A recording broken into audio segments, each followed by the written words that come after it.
मैं उस लड़की से बोला, इसका मतलब कि तुम भी काम पिशाचनी हो। वो लड़की बोली, तो इसमें कोई शक लग रहा है तुमको? मैं बोला, ये कैसे विश्वास कर लूं कि तुम लोग काम पिशाचनी हो। मेरे मुंह से इतना सुनते ही वो लड़की जोर से हंसने लगी और बोली, तो तुमको सबूत देनी होगी कि मैं कौन हूँ। सब्र करो सुरेश, तुमको यहाँ के बारे में सब कुछ पता चल जाएगा। मैं उस लड़की के मुंह से अपनी नाम सुनकर चकित हो गया और पूछा, तुमको मेरा नाम कैसे मालूम हुआ? लड़की बोली, तुमको मैं पहले ही बोल चुकी हूँ कि बहुत जल्द तुमको सब कुछ पता चल जाएगा। अब तुम ये बताओ कि क्या खाओगे? भूख तो तुम्हें जरूर लगी होगी। मैं बोला, तुम्हारी बातें सुनकर मेरा भूख भी खत्म हो चुका है, फिर भी जैसा तुम चाहो, थोड़ा कुछ खा लेने से अच्छा ही होगा। मेरी बातों को सुनकर वो लड़की तुरंत अपना हाथ निकालकर फैला दी। उसके हाथ फैलते ही एक प्लेट में भरकर तली हुई मछली आकर रखा गई और दूसरा हाथ फैलाई तो एक बोतल मदिरा उसके हाथ में आ गई। उसके इस प्रशंसनीय स्वागत को देखकर मैं पूरा भयभीत हो गया और मुझे पूर्ण विश्वास हो गया कि ये लोग सचमुच में काम पिशाचनी ही होगी। लेकिन इन पिशाचनियों के महफिल में मेरा क्या काम? यहाँ तो मेरे अलावा कोई और पुरुष दिखाई नहीं दे रहा है। एक पिशाचनी के द्वारा की गई परेशानी मैं पहले ही झेल चुका हूँ, यहाँ तो कई पिशाचनियों का झुंड है। ये अद्भुत साधना अब मेरी जान लेकर ही रहेगी, क्योंकि मैं अब जिस जगह पर आकर फंस गया हूँ, यहाँ से निकलना शायद मेरे लिए बहुत ही मुश्किल होगा। मेरा शक अब पूरी तरह यकीन में बदल चुका था कि वो सविता किसी भी प्रकार की साधिका नहीं थी, वो काम पिशाचनी ही थी, क्योंकि उसकी करतूतें बहुत ही घातक थी। मैं इन सब बातों को सोच ही रहा था कि तभी वो लड़की मेरे सामने आकर बोली, सुरेश, तुम अपने कमरे में जाकर जल्दी से तैयार हो जाओ, क्योंकि आज तुमको एक अधूरा कार्य को पूरा करना होगा। मैं बोला, अधूरा कार्य? क्या बोल रही हो तुम? लड़की बोली, तुमको जो कहा जा रहा है वो करते जाओ, इसी में तुम्हारी भलाई है, नहीं तो तुम सब दिन के लिए पिशाच बनकर इन पिशाचनियों के अग्नि को बुझाते रह जाओगे। जाओ, जल्दी तैयार हो जाओ। मैं बोला, लेकिन तैयार होकर हमें करना क्या होगा? ऐसे तुम मेरा ये काम कर सकती हो? लड़की बोली, जल्दी बताओ क्या करना है।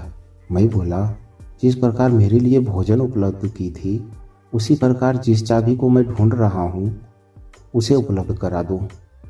मेरे मुंह से इस बात को सुनकर उस लड़की की आंखें लाल हो गई। वो गुस्से में आग बबूला हो गई और अपनी एक हाथ से मेरा गर्दन पकड़कर ऊपर की ओर फेंक दिया। मैं हवा में उड़ता हुआ एक कमरे में जाकर गिरा, लेकिन मैं अनुभव किया कि इतनी दूर एवं ऊंचाई से गिरने पर हमें चोट लगने की कोई दर्द महसूस नहीं हो रहा था, जबकि मैं अपने सिर के बल उस कमरे में गिरा था। जिस जगह मेरा सिर टकराया था उस जगह का दीवार भी गड्ढा हो चुका था, लेकिन मेरे सिर में कोई भी दर्द नहीं हो रहा था।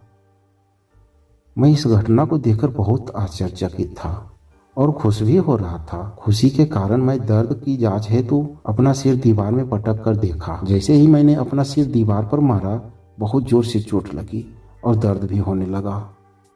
उस कमरे में रखा गया एक पलंग पर बैठकर सोचने लगा कि लगता है सिर्फ पिशाचिनी द्वारा पहुंचाया गया दर्द मुझे महसूस नहीं होगा। वो कमरा काफी बड़ा था, सभी चीजें उपलब्ध थी उस कमरे में। मैं काफी दिनों से सोया नहीं था। अंदर से कुंडी लगाकर उस पलंग पर लेटते ही मुझे जोरों की नींद आ गई और मैं गहरी नींद में सो गया। कुछ देर बाद कमरे के बाहर हो रही शोर शराबे को सुनकर मेरी नींद खुली। दरवाजे के बाहर से उस लड़की की आवाजें आ रही थी जिसने मुझे इस कमरे तक पहुंचाई थी। वो लड़की किसी को बता रही थी कि सुरेश इस समय सो रहा है। जैसे ही उसकी नींद खुलेगी मैं तुरंत उसको दरबार में उपस्थित कर दूंगी। मैं दरवाजे के पास जाकर इन सब बातों को सुन रहा था। तभी मैं पुनः आकर फिर अपनी आंख बंद करके लेट गया। थोड़ी देर में वो लड़की मेरे सिर के पास आकर बोली, सुरेश, तुम अपनी घोर निद्रा को त्याग चुके हो। अब तुम उस निद्रा में प्रवेश करने की व्यर्थ कोशिश मत करो। तुम जल्दी से तैयार होकर इस शयन कक्ष का त्याग कर मेरे साथ दरबार की ओर प्रस्थान करने की कृपा करो, क्योंकि तुम्हें चाहने वाली बहुत ही बेसब्री से तुम्हारा इंतजार कर रही है। व्याकुल है वो तुमको देखने के लिए। चलो जल्दी से अपने बदन पर इत्र का छिड़काव करके इस वस्त्र को धारण करो। मैं उस पिशाचिनी लड़की द्वारा बोली गई बातों को सुनकर स्तब्ध होकर सोच रहा था, यहाँ इस पिशाचिनियों के नगर में ऐसा कौन है जो मेरा बेसब्री से इंतजार कर रहा है। लगता है मेरे साथ कुछ बुरा होने वाला है। तभी मुझे याद आया कि मैं इन पिशाचिनियों से बेकार में डर रहा हूँ। कोई शक्ति अभी मेरे साथ है जो इनके द्वारा पहुंचाया गया दर्द मुझे महसूस नहीं होने देता। तभी मैं उस लड़की से बोला, मैं देख रहा हूँ बहुत देर से तुम बकबक की जा रही हो, जो भी बोलना है साफ साफ बोलो। और ये दरबार में जाने की क्या रट लगा रखी है? कौन सा दरबार? और मेरा कौन इंतजार कर रही है? वो जो भी है उसको जाकर बोल दो कि मैं यहाँ से कहीं भी नहीं जाने वाला। जिसको मुझसे मिलना है वो खुद आकर मुझसे मिले। और तुम पिशाचनियों के पास और कोई दूसरा काम धंधा नहीं है? जब देखो तब किसी भी मानव शरीर के साथ खेलने की कोशिश करती रहती हो। मेरे इन बातों को सुनकर वो लड़की क्रोध की अग्नि में जलती हुई अपना कद बड़ा कर लिया और मेरा गर्दन पकड़कर मुझे जमीन पर पटक दिया। मैं तुरंत जमीन पर से उठकर खड़ा हो गया, क्योंकि मुझे जरा सा भी चोट नहीं लगा था।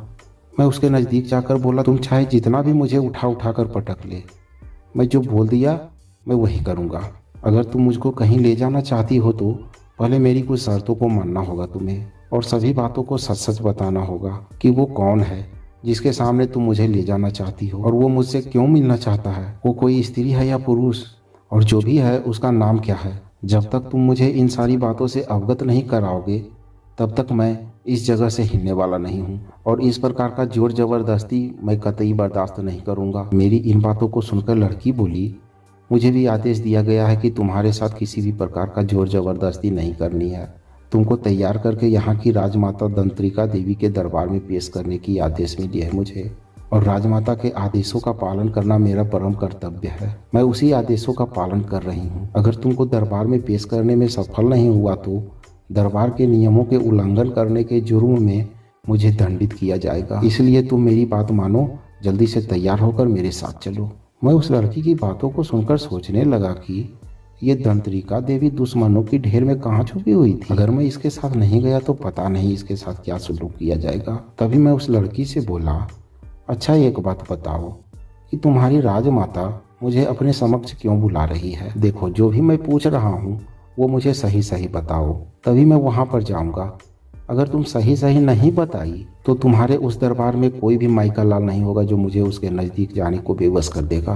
अगर तुम मेरे प्रश्नों का सही सही उत्तर दोगी तो मैं अपनी स्वेच्छा से तुम्हारे साथ उस राजमाता के समक्ष उपस्थित हो जाऊंगा। तभी वो लड़की बोलने लगी, तुमको आज रात एक पिशाचिनी की पूजा करके उसे तृप्त करना होगा। इस कार्य को करने की शपथ तुम्हें भरी सभा में लेनी होगी, और तृप्त करने में असफल होने पर किस प्रकार का दंड तुमको देनी है वो खुद तुम बताओगे। इन बातों का साक्षी उस दरबार की सभा में उपस्थित सभी लोग होंगे। उस लड़की द्वारा बताई गई बातों को सुनकर मैं पूरी तरह समझ गया कि मैं पिशाचिनी लोक में आ गया हूँ।